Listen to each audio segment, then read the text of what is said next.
Hello, friends, and welcome back to NFC B-East, the only show in all of the nation that breaks down the stories that matter most to our fan bases in the NFC East. And joining me, as always, we've got a great crew of reporters breaking it down. In New York, we got Lou Albanese. In Philly, Jeff Kolb returns, and of course, Breland Moore. We missed you, Bree. We will get to your Eagles and A.J. Brown in just a moment, but we are going to begin in New York. Lou, your Giants got their first victory on the season. Jackson Dart leading Big Blue to that win. There were points in time in which he looked very good out there, brought a lot of spirit and moxie, but Malik Neighbors goes down as well. So right now, Lou, how is New York feeling? As always, you can never have good things in New York. We got a great performance. Well, I won't say great, but a very strong performance by Jackson Dart. And, of course, we lose our best offensive player. It's just the way it works. Something good always leads to something bad. But you know what Dart brought? Dart brought energy. The defense played their best game of the year. And he looked like he belonged. His numbers were okay. 111 yards passing is not great. He ran the ball. He didn't turn the ball over. And more importantly, he just looked like he belonged. And guess what? Fans feel that way because now his jersey is the highest seller in the NFL. Who knows? Breland, he didn't throw for a ton of yards. He ran the ball effectively. He energized the entire crowd and did not turn the ball over. That sounds a lot like you all's quarterback. What did you think of Jackson Dart? Yeah, I thought he played a great game. I mean, the most important thing is taking care of the football and at the end of the day, getting the win. Was it flashy numbers? No, of course not. But I think for his debut, he did a really solid job. And like you said, he energized the crowd, but he also energized the offense, I thought, until, of course, the Malik Neighbors issue. But that, you know, as Lou said, it kind of is the New York way, something really good, something really bad. So, overall, he looks great. Now let's see if consistency is key, and let's see if he can string a couple together here. But I liked what I saw. Yeah. And Jeff, of course, you all down there in Dallas, you all lost CeeDee Lamb, albeit not for the year, but for a few games. We've seen Dak Prescott continue to play well without him. What did you see from Jackson Dart, if anything, that tells you that the Giants can do the same? Well, I wouldn't put Jackson Dart in the conversation with Dak Prescott at all. I'll start there, but it was an impressive game. And when you look at when Neighbors went down, it was a 10-3 score. He obviously is able to play more than a half of football and beat a team in LA that had been undefeated. But I'm sorry, Lou. I'm sorry, New York. Like, we need to pump the brakes here. Let's not get like crazy and coronate this kid. You know, I have to think back to 2019, September 22nd. There was a Giants rookie QB, makes his first start, leads an 18-point comeback, 4 total touchdowns. Daniel Jones, how'd that turn out? I mean, 9 of the next 11 games they lost. So let's pump the brakes on Jackson Dart. It was impressive, but it was just one game. Oh, Lou, respond to that. Very simple. Daniel Jones had this much confidence compared to Jackson Dart, who has this much confidence. Daniel Jones is not even the same class as Jackson Dart when it comes to presence on the field. Now, Jones is playing great in Indianapolis right now, but I like what I see about the kid because he feels like he belongs. Is he a great quarterback? Who knows? But at least we know he's not some wimpy guy who's going to break under pressure, and that's what I like. I happen to agree with you, Lou. I mean, you look at that team, there seemed to be an energy that was in the stadium. There was an energy with the team. Is that the reason, potentially, that the defense played over their heads? Maybe so, maybe not, but there seems to be a little bit of a magnifier of that go big blue when Jackson Dart is in at QB. Okay, got to turn the page now and talk about the Philadelphia Eagles. Breland, each and every week, despite the fact that the Eagles are undefeated, we must find ways to see whether they are falling apart. This week it goes back to A.J. Brown and the tweet that A.J. Brown put forth. I'm going to read this here. It says, "If you're not welcomed, not listened to, quietly withdraw. Don't make a scene, shrug your shoulders, and be on your way." Breland Moore, do the Birds have an A.J. Brown problem? Yes and no. I think, you know, when you're 4-0 and you're winning, it's a little inappropriate. I think it's a little immature to be taking your grievances out, on Twitter. Keep in mind, A.J. Brown, okay, he has 14 receptions for 150 1 yards through 4 games. There are other receivers who have very similar numbers. Devontae Smith, also extremely talented, 17 receptions for 158 yards through 4 games. And you don't hear Smitty out here doing any of that nonsense.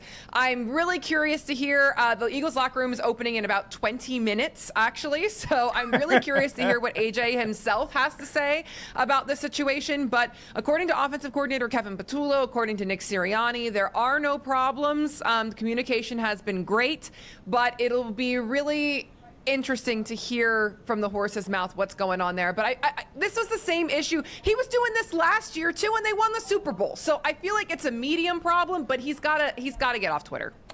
Yeah, that's right. Last year he was reading the books on the sidelines, has continued that to an extent. Jeff, you all know a little bit of something about a star player on your team, someone that says, we would never trade that individual. He means way too much to this team. And then you all ended up pulling the plug on that. Is this getting close to that in Philadelphia? I'm not sure that we're at that stage yet, and obviously Micah Parsons is a guy who delivered, and there was a whole different contract situation and issue there from A.J. Brown with Philadelphia. But, as Breland said, this is not a new issue or storyline this season. And when I look at the numbers, when I look at the stats from this past game, I think A.J. Brown had 9 targets. I think that was more than twice as many as anybody else. Devontae Smith, I think, had 2 targets, and he caught them both, and he didn't complain. So we know A.J. Brown likes to read. I think he needs to read some kind of book about just Zen energy, just chill out. We're 4-0. Nobody should be complaining about stats and putting out cryptic tweets. We're 4-0. Jeff Kolb returning to the beast with the hot takes. I love it when you do that, Jeff. Lou, get in there. Well, A.J. Brown seems like the type of guy who's just always going to complain. I don't know anything about him, but he had the same problem in Tennessee. But you know what? If I'm Howie Roseman, I want the little edge. I want guys to be a little upset. I don't want complacency. Let them complain. Let them do this. Let them do that. As long as I'm winning, I don't care. Keep winning. It works. I don't know why it works, but it works. Philadelphia Eagles 4-0. We will talk about them a little bit more later in the show, but I believe that they've won 20 out of 21 games, so something is going right there. All right, in Washington, D.C., the Commanders headed down to Atlanta, fell to the Falcons by a final score of 34-27. Of course, in that game, Jayden Daniels was out. They had Austin Eckler obviously out for this year. Dietrich Wise out for the year. Terry McLaurin missed as well. So, Breland, will come to you first. Jayden returned to practice today. He's fully cleared, I can say that, but are injuries starting to catch up to this Commanders squad? Yeah, they're really banged up. They also just put a defensive end on IR today, right? Yeah. So, I mean, there's a lot going on there, but that's just honestly, unfortunately, the nature of the NFL. You see that a lot. San Francisco is another prime example of just a team that has had some really crummy luck as of late. Jayden Daniels, though, I think is a huge benefit. As long as he's ready to go and is ready to actually get out there and is 100% to be in a game, I'm excited to see them with him. I think that is the X factor that they have been missing. And I think he brings a lot more than just his skill set. It's a huge boost to this offense and a huge morale boost to the team in general. So I'm excited to see him back out there. But yeah, it's just, that's kind of the way that things go sometimes, and it's unfortunate. Sorry, Chad. I'll give you my take in just a minute. All right, Jeff, we won't compare Jackson Dart to Dak Prescott. That could be a little sacrilegious, but Jayden Daniels and his impact is huge. We've seen who the Cowboys are without Dak Prescott as compared to who they are with. Does Jayden Daniels solve everything for the Commanders? I really think so, except for on the defensive side of the ball. And in some ways, I don't know what you think, Chad, but I think the defense maybe is more concerning. You look at Marcus Mariota, he goes one and one in these 2 games without Daniels. That's pretty good. We'll take that from a backup quarterback. But I do think Jayden Daniels is just one of the few quarterbacks we have in the league right now who just elevates an entire team. And Deebo Samuel seems like he's been a silver lining, especially with Terry McLaurin, even before his injury, not really playing to a super high level, maybe having his own A.J. Brown type drought, you might say. So I think that Jayden Daniels definitely makes this team one that can contend, including with that undefeated Philly team when they meet. So they need to have him back. That's huge. Yeah, and Jayden Daniels coming back, I will say that I believe that what he does is that not only does he make up for a lot of the individuals that are out, but he helps this offense on 3rd and 4th downs. You look at last year, the Washington Commanders were 7th in the league of time of possession. What does that do? That keeps an aging defense off of the field. As Jayden Daniels comes back in, he can get it done with his arms, he can get it done with his legs. He allows for Bobby Wagner and Lattimore and everybody else to take a little more time over there on the sidelines. So I do think that he will cover up a lot of the ills that the Commanders have. Lou. Oh, I agree. Daniels is the team. I mean, you saw 2 years ago without him what the Commanders were. So far as I'm concerned, getting him back is a huge boost. The defense is still a problem with the age, but he will help them. As long as Daniels on the field, they should be okay. Yeah, I agree with that. All right, Jeff, we've mentioned Dak a couple of times. Let's talk about him now. Your Dallas Cowboys, or at least your fan base's Dallas Cowboys team, played a tie. You know, no one likes a tie in the NFL, but it is better than what a lot of people anticipated going against the Green Bay Packers. Another great game by Dak Prescott out there. Some are calling for him to be the MVP, even though the team is 1-2-1. Should the fan base be excited about the direction of the Cowboys? The direction of the Cowboys? Probably not. As far as Dak Prescott, though, I think they should be really excited. You know, this is a guy that gets, the richest contract in NFL history last year. Most people instantly are saying he's not worth that money. You know, he's not Patrick Mahomes. He's not Lamar Jackson. But he's playing at an MVP level, and we saw that a couple of years ago. And quite frankly, I think it's a travesty that he didn't get the win on Sunday Night Football, because I think that was the best game we've ever seen Dak Prescott play. Puts up 40 points against the number 1 scoring defense in the league without his best receiver in CeeDee Lamb. And the Cowboys now become the first team in NFL history, this was an amazing and embarrassing stat, to score 40 or more points, have 4 touchdowns, no turnovers, and not win. Teams had been 300-0, and so this defense is ranked last in the league. I don't care how well Dak Prescott plays. If you have the worst defense, you're not winning anything. That was a great stats, Jeff. Lou, we also saw Dak do similar things against the New York Giants, a game that they were able to win in overtime. I believe the Dallas fans should be encouraged based off of Dak's play. No, well, I mean, Dak is great. No one argues that point. The Cowboys will be the highest scoring sub-500 team in the history of the NFL. Maybe the highest scoring last place team in the history of the NFL.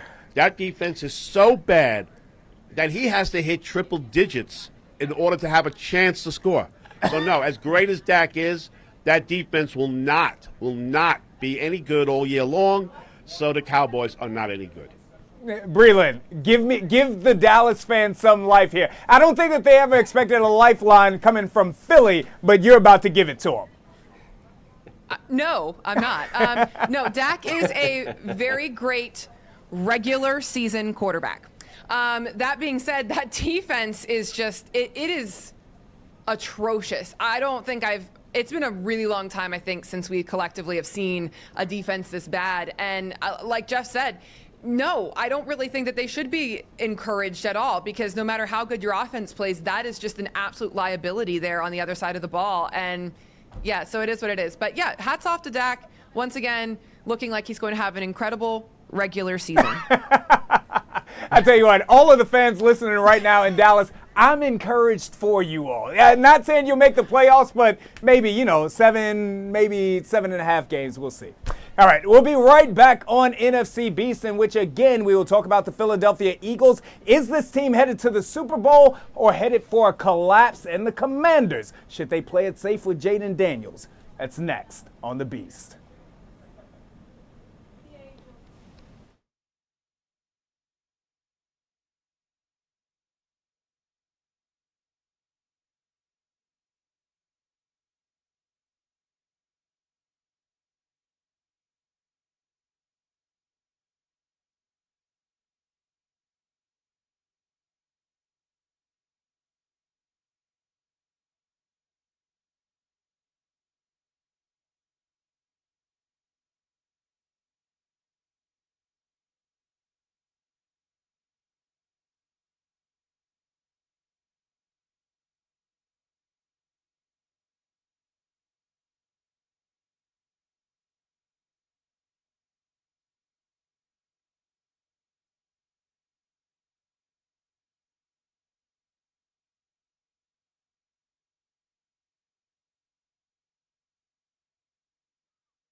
Welcome back to NFC Beast. All right, I want to talk about the New York Giants and their youth movement and if this could potentially save the jobs of Daboll and Joe Schoen. Lou, you look at not only the play of a Jackson Dart, but also the running ability of Cam Scatterbo. You got the pressure of Abdul Carter, and of course Malik Neighbors was drafted by this organization, this leadership as well.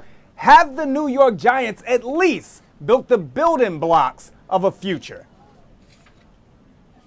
I say yes about that. Scottaboo looks like a real power running back, and Carter is a beast. I mean, you'll talk about NFC Beast, he's your NFC Beast. 9 pressures last week. He is the real deal. Look, I don't know how far Dak's going to, how far Dart's going to move up the ladder in terms of being that star quarterback. But he has the potential of getting better and better each week. You saw Brian Daboll hug him after the game for that win. I mean, he never even came close to Daniel Jones in the years he was here. So he sees it. And I know what? Look, Brian Daboll is connected to Jackson Dart. How Dart plays is how Daboll is. But Shane, he gets a lot of credit for his draft. He has done a good job on the draft. Some of his free agents. Look, Brian Burns was so-so last year. But Brian Burns is a lot better this year. So, yeah, I think there is hope here. There is hope. Breland, I mean, you look at the youth movement there. You look at Burns. I believe that he has 4 sacks, a sack in every game, I believe, thus far this season. Malik Neighbors, whenever he gets back. The Giants have been arguably the worst team in the NFL for years now. Are they on their way back? I mean, it's one of those, I'll believe it when I see it. Sure, I guess there's something to be excited about for winning literally one game. But, I need to see this in the long run. If there is an improvement, even if it's not necessarily on the record, wins and losses, but if there is a noticeable improvement with Jackson Dart back there, then maybe I'll buy it. But yeah, I'm not getting myself too excited about that. By the way, I know there's a lot of Daniel Jones slander on this show, and I don't know if it's more Shane Steichen than Daniel Jones, but look what that man's able to do when he's not in New York. Look what Saquon Barkley was able to do when he's not in New York. I'm just saying there might be something to that. Shots fired. Get in there, Jeff.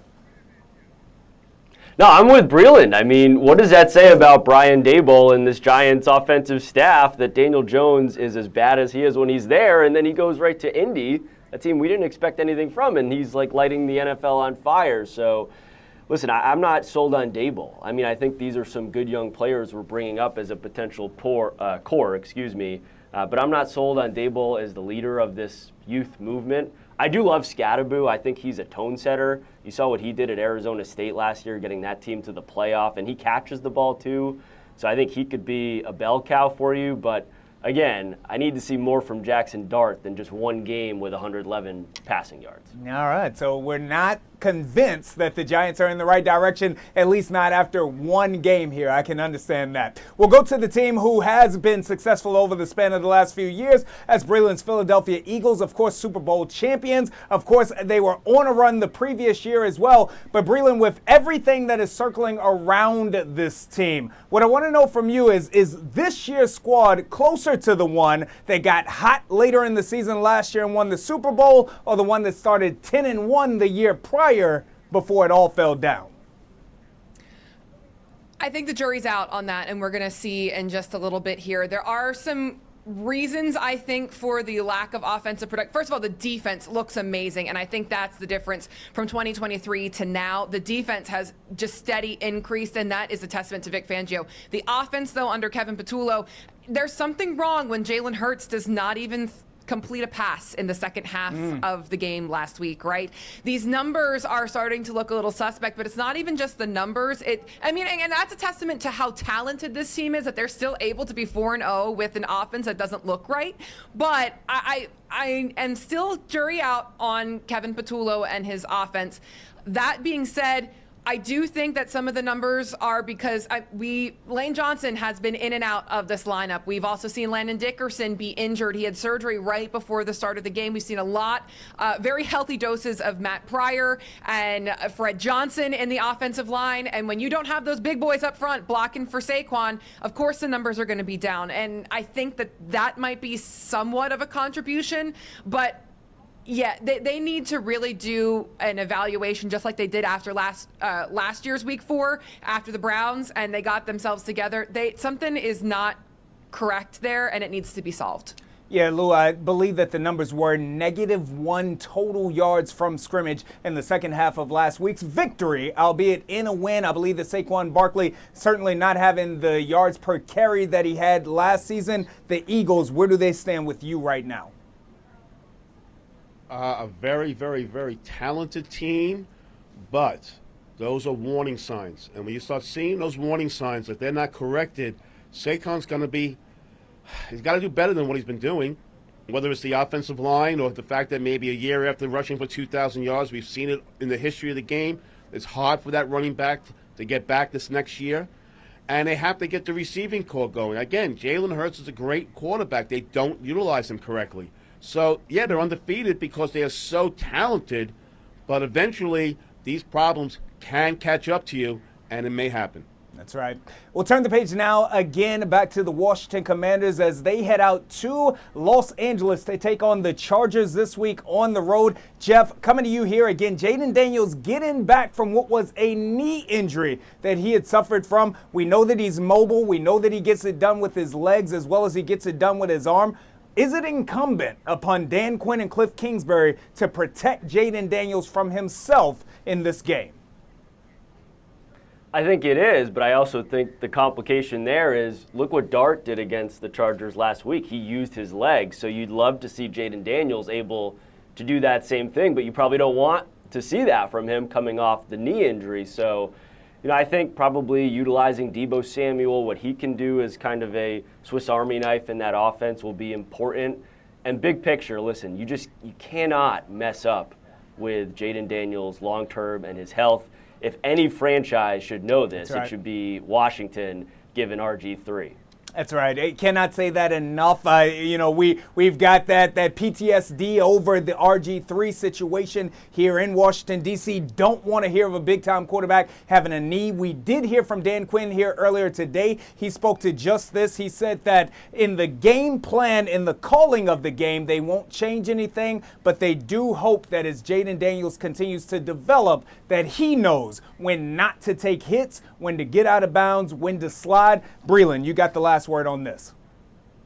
Yeah, I think, like I said earlier, if he's 100% and he is feeling ready to go, then absolutely he does provide that boost, but you have to be careful because that is your franchise face. That is your primetime investment there, and you definitely don't want to see anything terrible happen. So, yeah, I'm in agreement. In agreement as well. All right, guys, we'll go ahead now, and we're to tell the people, tell your fan bases who wins your team's matchup this weekend and why. We will start with you, Jeff, as the Dallas Cowboys, looking for a victory, head to the New York to take on the Jets.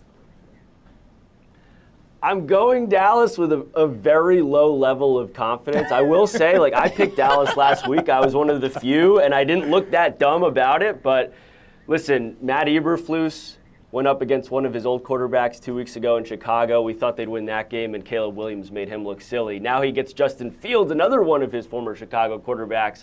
I think he could create problems for Dallas, and I think this will be a close Cowboys win. Close Cowboys win. Lou, who wins this one? Oh, Cowboys and the Jets? Come on, I'm in New York. What do you think is going to win? It's going to be the Cowboys. And I have a lot of confidence that's going to be the case.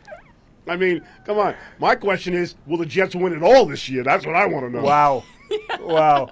All right, next game. We've got Washington, as we just spoke about. They are taking on the Chargers in Los Angeles. Breland, Chargers coming off of the loss. Washington needs a win. Yeah, it really depends on if Jayden Daniels is ready to go. If he is, I think it's going to be closer, but I'm going to go to the Chargers. They're probably pretty upset about what happened last week. Jeff. I like the Chargers. I'm with Breland here. I think Jim Harbaugh has a good thing going there, and especially if Daniels is limited running the ball, I like LA. All right, Lou, Washington needs you here. I'm going to go with the Commanders. I think if Daniels is healthy, Commanders. Without Daniels, no. But with Daniels, yes. Yeah, and That's I the way believe, can say as we all talked about, I think that Jayden Daniels is the deodorant to some of the things that are wrong within this Washington Commanders team right now. I think that he makes up for that roster, and he allows this team to believe. I will say, though, that with that leg maybe not being 1,000%, I don't know that he will run the ball as much as he typically would in these situations. He is going back home, but I think that the Chargers walk away with a victory in this one as well. All right, we will turn the page now and talk about your Giants, Lou. They are headed to the Saints. More Jackson Dart magic? I don't know about magic, but I got to give them, I'm going to say the Giants are going to win this game. I can't believe it. 2 in a row. It's impossible for me to say this. It's actually killing me. But I think the Giants may actually win. I never thought I'd say this at all in the show. If the New York Giants win 2 consecutive games, Lou may call out of the NFC B-East next weekend. He won't know what to do. Where's all my good material? It's all gone. They can't win. They're not supposed to win. Breland. I'm actually going to go with the Giants as well. Also, the Saints are one of the worst teams in the league. I mean, they're atrocious. So, you know what? Jackson Dart, with your Anakin Skywalker, eye black. You go, Glen Coco. I agree. I think that the New York Giants go down to New Orleans. I don't think they just beat the Saints. I think they beat the bricks off of the Saints. Jackson Dart, Cam Scatterbull, and whomever the heck he's throwing the ball to. I think so. Jeff. I'm with you guys. It's a Giants sweep. I think New York gets it done. Wow. I haven't seen much from the Saints, and I like that front on the defensive side for New York getting after that Saints offense. Holy smokes, this is an NFC Beast first. All people are saying that the Giants will win this game. Man, they'll probably lose, yeah. Okay. All right, final game and arguably the biggest game of the weekend. Breland, Philadelphia Eagles versus that tough Denver defense. Who wins? The Eagles have not lost a single game since week 4 last year. Yeah. They are 20-0 right now, if you count from a calendar year ago. So I'm going to go with the Eagles. It's hard to pick against them. However, I'm not going to lie, guys. I think maybe a loss would do this team good. Woo! Quickly, Lou. It might wake some people up. I'm going to say Broncos. I think the Eagles are due. I think the Eagles' offense has been shaky, and that Bronco defense is for real. Yeah. I think every week the Eagles are due. They unfortunately keep winning games somehow, some way. Jeff, who takes this one? I like Denver. It's a good defense, and I think they have the better head coach. Obviously more experience than Nick Sirianni, even though obviously Nick's coached a team to win a Super Bowl. So I like Denver. I think they're hot. They just had a 100-yard rushing game for the first time under Sean Payton. I think Denver gets it done. Hands Philly the first loss. Jeff going against the Birds. That typically does not work out so well for any of us here on The Beast. But that's going to do it for our show here today. You can catch NFC Beast each and every week right here on Fox Local across the country. On behalf of our esteemed panelists, I'm Chad Ricardo. We'll see you next week.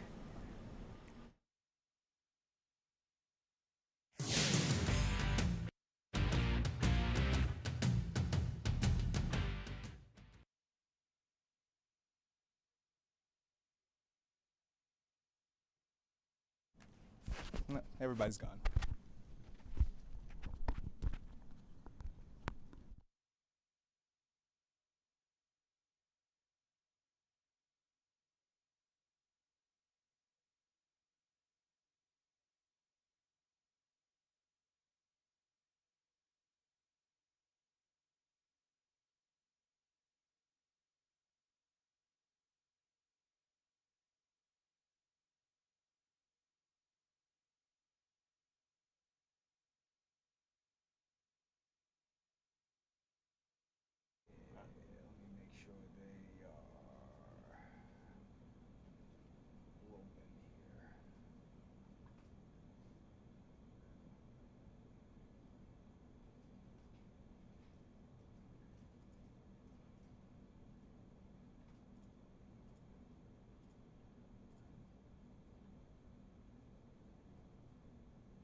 man. You look better every week. You know that? Yeah, well, listen, I've been using your skincare.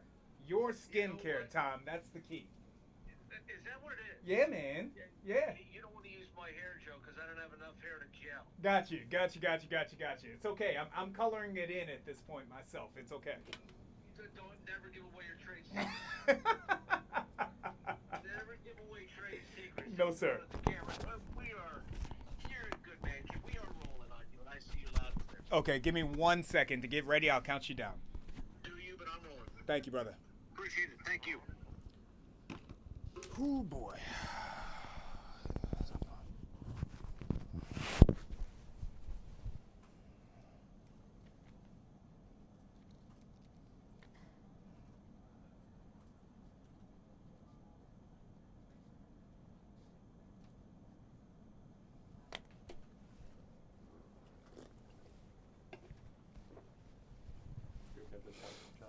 Say again? They look all right for your shot? Yes.